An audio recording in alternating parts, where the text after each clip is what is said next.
beberapa orang, 5 orang gitu deh sekitar, lagi liburan. Dengar ceritanya ada seorang syekh terkemuka, lagi musim liburan pesantren nih ceritanya. Ada syekh terkemuka, mereka mau pergiin ke sana. Pergi nih 5 santri, melewatin perjalanan, hutan, lewatin ngarai, lewatin gurun pasir, sampai nyampe juga di tempatnya si syekh ini. Perjalanan panjang, berjam-jam teman-teman saya sekalian, sampai nyampe ke tempat santri ini tadi. Saat malam-malam hari, syekh ini nemuin. Saat mereka baru datang juga udah ditemuin. Seneng syekhnya, Masya Allah ada santri datang kemari, saya tinggal di kampung. Sampai didatengin ya sama santri-santri, Masya Allah bener nih santri nih, nyari berkah, nyari doa dari orang tua kayak saya nih, sampai menempuh perjalanan berapa lama. Ditemuin sama si syekh ini tadi, sama kiai ini tadi, ditemuin enak, seneng gitu ya. Dijamu, kasih makan nih apa segala macam. Waktunya waktu sholat, datang waktu sholat isya, si syekh ini ngimamin. Si santri dengerin bacaan Fatihah, bacaan suratnya kagak fasih. Habis kelar, begitu pulang, begitu masuk kamarnya masing-masing, si santri-santri ini pada ngobrol nih. Lo gak denger tadi hurufnya salah loh, mustaqim dibacanya mustaqim, kayak kurang qaf gitu. Iya, yang bo juga tuh kurang tebel boknya. Ada tasdid juga tuh kayak samar-samar, iya kah tuh nggak iya kah gitu. Iya bener. Waduh, sholat kita nggak sah nih. Yuk kita sholat lagi. Kurang ajar nggak tuh? Santri nih namanya juga santri, baru belajar. Kalau orang baru belajar tuh suka rada-rada sok tahu. Ya, teman-teman saya sekalian, mudah-mudahan nih biar kita nggak pernah jadi orang-orang yang sok tahu. Udah, kita dapat ilmu, teman-teman dengar dari saya hukum begini begitu. Ngadepin orang yang berbeda biarin aja. Mikirnya gini, kali-kali ada pendapat lain yang mungkin Ustazah Lima nggak sampaikan, kan gitu ya. Jadi mungkin dia ngambil pendapat yang lain tersebut, gitu aja. Lagian yang namanya ibadah makan cara. Kalau Allah terima, mau apa lagi? Jangan begitu. Biar kata orang bacaan Fatihahnya nggak sah, kedengarannya nggak fasih segala macam. Nah kalau kemudian Allah terima, kita mau apa coba? Kita udah bacaan fasih sampai boain semuanya udah kita baca bener.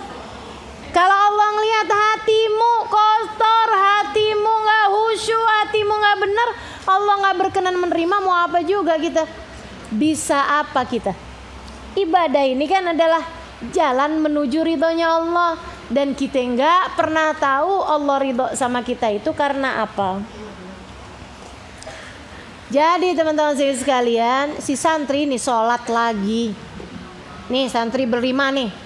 Yaudah deh, saya deh yang jadi imam, kan saya yang paling fasih. Iya deh, lo deh yang jadi imam. Sholatlah mereka lagi di kamar ini yang disiapin sama si syekh tadi ini. Saudara-saudariku sekalian, pagi-pagi hari mereka bingung waktunya sholat subuh. Gimana nih kita nih? Ya udah deh kita jabar khotir. Tahu jabar khotir gak? Jaga hati, jaga perasaan orang. Jaga perasaan orang itu juga bagus, ya. Dia bilang kita jaga perasaannya si syekh, jangan sampai dia sakit hati kalau ngelihat kita sholat sendiri nggak jamaah sama dia. Oh ya udah, kita ikut nih jamaah sama syekh. Iya kita ikut. Ada murid-murid yang lain juga, tapi imamnya si syekh. Habis saya sholat nanti kita ulangin lagi. Wah, habis selesai sholat, selesai baca-baca zikiran, pada masuk deh tuh ke dalam. Mereka kemudian sholat lagi. Mereka berencana mau tinggal di tempatnya syekh nih, belajar berguru 3 hari. Tapi ketika mereka dengar si syekhnya ini bacaan kurang fasih, bacaan Qurannya kurang fasih, mereka bilang, dah kita pamitan pulang aja. Gimana mungkin kita mau belajar dari seseorang baca Quran aja nggak fasih. Nah ini nih. Padahal yang namanya urusan ibadah itu Allah tuh nerima itu, innallaha la yanzur ila suwarikum wala ila absyarikum walakin yanzur ila qulubikum. Allah nggak lihat zahir kalian, Allah nggak lihat fisik kalian, yang Allah lihat adalah hati kalian. Jadi habis kelar sarapan teman-teman sekalian, mereka mau pulang, tapi karena badan udah nggak enak, mereka mau mandi dulu. Kebetulan di belakangnya rumah si Syekh ini nih ada kayak danau, sumber air tuh, danau yang sangat jernih sekali, tempatnya di pegunungan gitu. Dia bilang, yuk dah, ayo kita berenang nih di mari, yuk. Berlima tuh teman-teman, mereka buka bajunya, cuman tinggal pakai penutup aurat doang gitu ya, pada berenang lah. Mereka lagi senang-senangnya berenang, tiba-tiba panik mendengar suara harimau keluar dari hutan, mendekati mereka, kemudian ngedudukin bajunya mereka.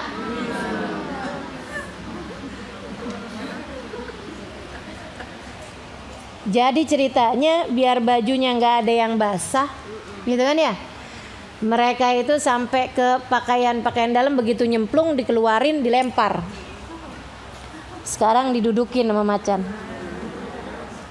Mau keluar kagak pakai baju. Mau tetap ada di situ kedinginan, nggak tahu sampai kapan tuh si macannya dudukin di atas baju mereka. Panik, tegang, gugup, sampai ada yang nangis, sampai ada yang pipis. Mereka tuh ibu-ibu sekalian, berasa nggak kita tuh kalau lagi panik sampai kadang-kadang mau nafas aja sesek. Rasanya tuh kayak jangan sampai hembusan nafas kita kedengeran ya sama dia. Gitu ya. Ketakutan mereka sampai panik, melotot semuanya mengarah kepada si macan, takut juga kalau kemudian macannya bangun dari situ nyerang mereka. Waduh, kelar nih. Kelar tinggal nama. 5 orang santri ditemukan mati, diterkam sama harimau. Sehingga sekalian, di saat mereka lagi ketakutan, nggak ada yang berani ngomong, nggak ada yang berani bergerak dari danau dingin ini. Tiba-tiba subhanallah si syekhnya keluar. Begitu syekhnya keluar, dia ngeliatin pemandangan, lucu bener nih. Ada 5 santri sok tahu yang kalau habis sholat barengan sama dia dikodoh lagi tegang liatin macan di depan mereka yang sedang menduduki baju mereka. Masya Allah. Tapi dah emang kiainya orang hatinya bersih, ngelihat segala macam isinya rahmat, kasih sayang sama siapapun. Dia panggil tuh, ya Abah Firoz, Pak Macan, diri Pak, la tu'di ala adiyafina, jangan gangguin tuh tamu-tamu saya, jangan gangguin tamu-tamu saya. Subhanallah, si macan begitu dengar ucapannya si syekh. Macan liar teman-teman sih sekalian, macan dari dalam hutan, bukan macan peliharaannya syekh, bukan. Si macan begitu dengar suara itu langsung berdiri. Kenapa kok macan bisa tergerak mendengar suara syekh tersebut? Karena suaranya bersumber dari hati yang bersambung kepada pemilik macan. Yang punya macan siapa? Yang punya macan Allah. Ini ngomongnya dari hati, hatinya nyambung sama Allah. Jadi kayak orang telepon, handphonenya tuh ada pulsanya, ada sinyalnya, nomor yang dipencet, nomor yang benar, nyambung. Nah kita kenapa selama ini kalau doa, kalau ngomong nggak nyambung? Karena omongan kita berasal dari hawa nafsu, tidak keluar dari hati. Kalaupun keluar dari hati, hatinya kurang sambungan, kurang sinyal, sinyalnya mati hidup, kagak nyambung. Teman-teman saya sekalian, jadi begitu dengar ucapannya syekh, diri dia langsung ngeliatin ke Syekh sambil Habis itu dia jalan, meninggalkan santri-santri tersebut, balik lagi ke hutan. Begitu dia balik lagi ke hutan, ya Allah, tuh santri udah deh. Akhirnya Syekhnya masuk lagi, mereka buru-buru ngambil tuh baju, mereka pakai tuh baju, langsung mereka rapat lagi. Masya Allah, lo nggak lihat? Ternyata orang yang kita selama ini menyangka dia bukan orang berilmu, bahkan baca Fatihah aja kayaknya kurang fasih, ternyata dia punya hati yang sambungan sama Allahnya begitu jelas. Sinyalnya nggak naik turun, penuh terus. 4G apa 5G nih sekarang? Ya, sinyalnya penuh terus teman-teman sekalian. Jadi mereka pun kemudian Masya Allah, kita nyesel ya, kita berguru dah. Kalau perlu dari waktu 3 hari kita tambahin jadi seminggu. Masya Allah. Jadi teman-teman sekalian, al-madar kullul madar fi salahil gulub. Masalah, segala masalah adanya pada bagusnya hati, adanya pada benernya hati. Kalau hati benar, masalah semuanya beres. Tapi begitu hatimu rusak, rusak dah semuanya. Ya, sentralnya nih semua masalah adanya mah hati. Begitu hati kamu bagus, bagus semuanya. Begitu hati kamu rusak, rusak semua. Benar katanya Nabi Muhammad alaihissalam, ala inna fil jasadi mudghah idza saluhat saluhatil jasad kullah wa idza fasadat fasadatil jasad kullah ala wahyal qalbu. Dalam diri manusia terdapat segumpal darah. Kalau hatimu benar, benar semuanya. Kalau hatimu rusak, rusak pula lah semuanya. Mudah-mudahan Allah bagusin kita punya hati. Amin. Amin, amin. Mudah-mudahan Allah bagusin kita punya hati. Mudah-mudahan Allah hias kita punya hati dengan sifat-sifat terpuji. Amin ya Rabbal. Orang tuh kalau hatinya bersih enak aja. Kan gitu ya? Orang kalau hatinya bersih enak aja. Emang ibu-ibu sekalian, udah tuh bekal banget deh yang namanya punya hati yang bersih.